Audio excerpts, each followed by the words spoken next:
doing a lot of artwork. I made this one with my own little hands. I went online. He was on there again. When he said he was gonna buy one for me, I got really creeped out. Thanks very much for speaking to me. How are you doing? Pretty good, thanks. Of course, I'm so happy to be here with you. What if he comes to my house? Because it does deal with such a not specifically timely, but a very important, dangerous topic. No, it's a very.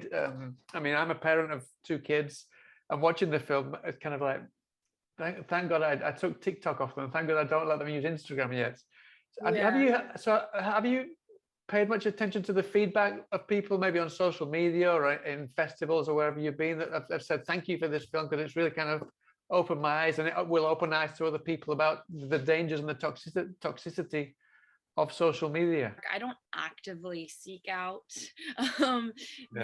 what people are saying, but the feedback when people talk to me about it has mostly been like, that's a really terrifying concept, and then the reality of it actually being a potential that could happen to kids, and that does happen to kids. Like, yeah, people, it definitely is a little bit of a wake up call. Then of course also there was that documentary, Audrey and Daisy, that came out, that also like had that kind of awareness. I feel like because so much, especially my generation and the one underneath me, like so much of our lives are around social media, and especially now with the pandemic, with things being online so much and even more so than normal, I think people are having more of an awareness naturally to it, to like not talk to people who feel anonymous or things like that. So I think because it is becoming more a part of our culture every day, that it's not becoming as shocking.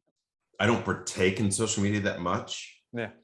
So I don't always go on and read what is being said, but I've been sent things from Sarah or my manager or whatever about like what people have said, which is good to hear.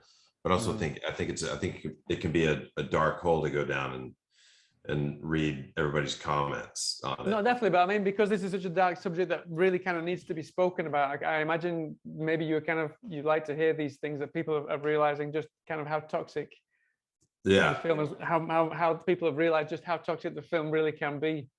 Yeah. How toxic social media can be, sorry. Yeah. No, I was literally just reading that about the whistleblower on Facebook, about like 4 minutes ago before we got on here. And it is I think it is unfortunately it does a lot more damage, and like psychologically, especially for kids who kind of maybe judge themselves based on how many likes they get, how many so I wasn't trying to plug the film there, but I guess that's kind of what it is. There's this man that has been bothering my sister. How old's your sister? 13. Amelia Danvers. I'm really sorry for your loss. Why are you trying to find this guy? Just don't worry about it. You need to be careful. Yeah, girl, he is a sex offender. You mentioned that the documentary, I think that was one of the real reasons that the other Sarah, the director, decided to make the film in the end, because she was a bit reticent at first, because she knew that it was going to be difficult for a female filmmaker to get a production to kind of get it to come to fruition. But eventually she watched this documentary that you mentioned, and that kind of got the machinery working. Now, was that when she came to you, did she ask you to watch that? And I think the film is also loosely based around a specific case as well that she had read about, I think. Did you investigate that a little bit, or did you kind of keep away from that and not kind of go too much into the real details of what happened? Yeah, I didn't watch the whole thing. I wanted to like have an awareness around it, but I really wanted to just stick to the script that Sarah had written and this world, because she's this small town girl who I believe 16 was the age. So I wanted to keep more of like her awareness of what is active in her world, of her resources. Yeah, because I didn't want to be too like, I know so much about this, you know? Yeah. No, but I mean, the reason I ask is because obviously if it's inspired or based around something, you've also got to be very kind of respectful and be very careful that you don't go too close to that story maybe, or don't touch on too many elements to kind of pay disrespect, if you will, no? Yeah, well, exactly. I also wanted, to just give a really, or try my best to give an authentic representation of someone processing and trying to figure this out, because it did feel like a responsibility to people who have been through that or something similar. So yeah, it definitely felt like I wanted to do justice for women and girls who have experienced this. I'm gonna do it. And I'm gonna make him pay. It was almost as if she could tell what was about to happen, because I think that she came up with the idea literally like months or years, a year or so just before the Me Too movement, no? So it was almost like she knew exactly what was going to happen, and pretty much what she was writing about kind of came to fruition, came to bird, no, just afterwards. Yeah, it was. I mean, it was, it was very relevant to when it came out, or when I guess it was after we shot it that the Me Too movement started. Yeah. So it ended up being relevant when it did come out, or more relevant than I guess she expected it to be. It was kind of the right time, right place, unfortunately. I don't know, I don't think you could say fortunately for that. But I don't know. What's that hole I'm digging? Unfortunately, these things happen. No, it's the same with coronavirus. I think these things happen, but they've all got a silver lining on, something kind of good comes out of them, no? Yeah. So, it had a louder voice than we expected, I guess, which is good. And I don't know if it's by chance. I mean, just this last Sunday, I got my wife to watch Alone with me, and then I watched this one just off the back of that, and it's quite curious that they're both. I mean, it's almost like a role reversal for you, but at the same time, it's almost like you're in the same position with like this dominant female character. No, was that just by happenstance? It was by happenstance, and I actually shot them back to back. Right. I literally left and went straight to shoot Alone, which both, oddly, I was just called the man. Yeah, that's what I was going to say. Yeah. The man with no name, which is probably a good, it kind of reminds me of what's New Zealand's Jacinda Ardern, how when they had that mass shooting down there, she said he will not be named.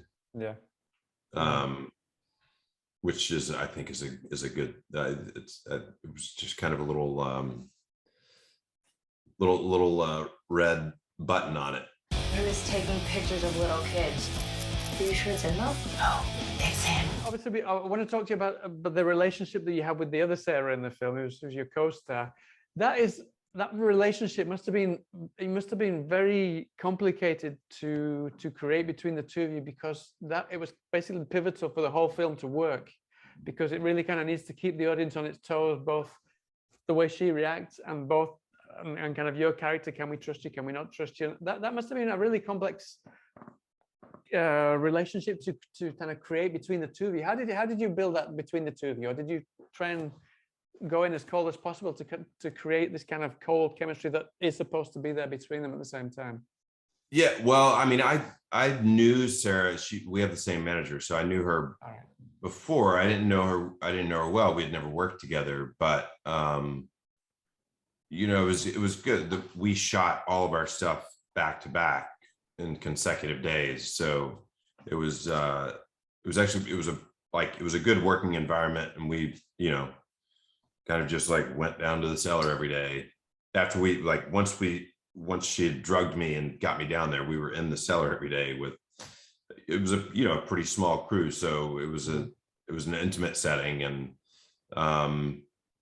she was great to work with. His just natural demeanor of being such a like a wonderful person, and also his talent, it was able to like, it was kind of easy because he made it feel very safe to go to those dark places.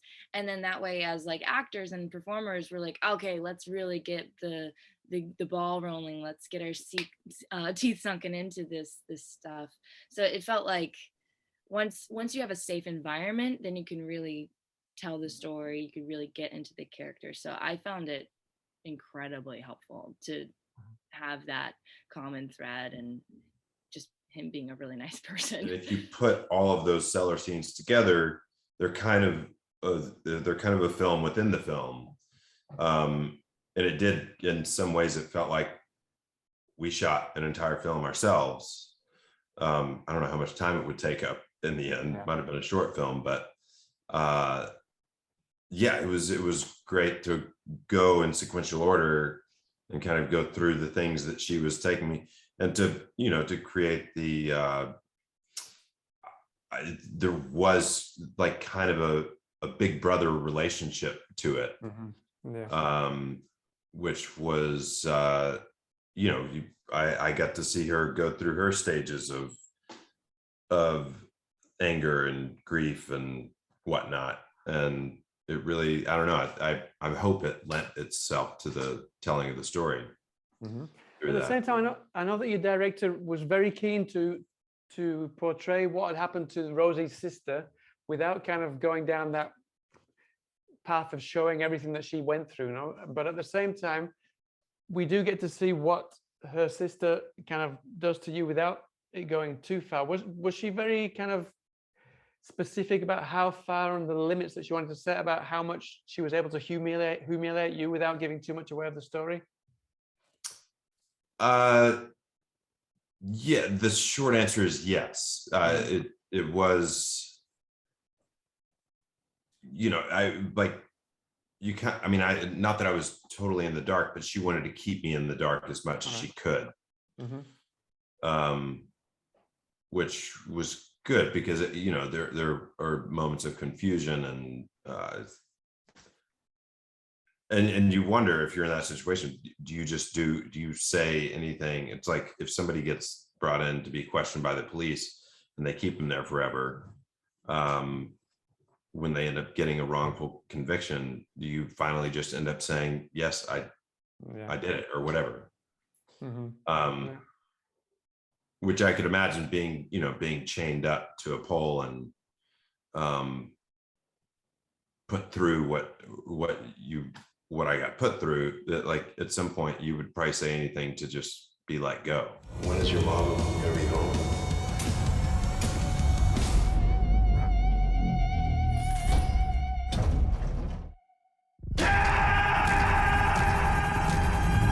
There were certain moments of like, I don't know if I personally would do like the dildo scene, because that was an interesting, when reading the script initially, that was the scene that took me back a little bit, because it definitely started to see this, you know, the protagonist wanting vengeance somehow now becoming someone where you're like, wait, that's kind of going against your whole fight.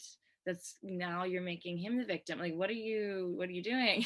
But I think it was like just far enough before it would be too much. But that definitely was something I don't think I personally would ever do, but I could see a 16-year-old who's grimy, grungy, pissed off, just like, fuck you, excuse me, but yeah.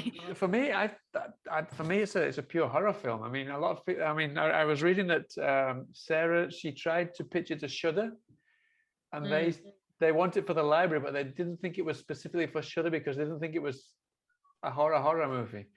But I can't think of anything more horrific than something like this. So, do you not feel the same way? That's it. Just, yeah, I definitely think it's a horror film. I do feel maybe they see more as a drama, I didn't have that conversation with her though about it. I'm Yeah. curious. I want to talk more about that because it definitely is horrific, but it's also real. And Yeah. it's nothing really too out of the realm of possibility. To finish off, then I just wanted to ask you if there's anything that you've got. I mean, things have been really difficult at the moment with COVID and everything. But is there anything that you've been able to get to work on recently that you can tell us about? Yeah. I've been actually working on a couple of my own projects. But I just finished wrapping a Netflix film. It's a young adult film. I'm a small supporting role in it. And it was a really wonderful experience. It's called Purple Hearts. And it will be out, I believe, by the end of next year. You've got all those guitars in the background, which I know you like to play on as much as possible, just to kind of keep you active and maybe kind of keep yourself creative outside of the acting side of things, no? Yeah. Obviously, I mentioned earlier you did a great version of David Bowie's "Man Who Sold the Earth," no? But yeah, I know that you do write your own songs, and I was just interested, how much stuff have you written yourself? I imagine you've been quite prolific over the course of lockdown now. And have you got plans to record something and maybe go more professional with your stuff, with your tracks? Yeah, I mean, I have, my goal is I would say in the next year or so, I'd like to get into the studio and record. I have a couple of guys that have been asking me to, and I want to. I've almost got enough material for like an album. I probably have 8 or 9 songs. I just want to get a few more, because there's always some that you got to just say, no, let's let that one go. Yeah. But yeah, I'm hoping to. There's a buddy of mine that's a musician, and his friend who I've become friends with, who's a producer and also a great musician. I don't know, we've been talking about trying to get in the studio and just record something to get it out, because I love doing it, and I want to get better. I expect. Well, listen, thank you so much for your time. Congratulations on the movie over there in the States. I know it's gone down really well. I hope it goes down just as well in the UK. And I hope to speak to you again sometime soon. Yeah, me too. All right, thanks, man. All right. What would you do if this was your sister?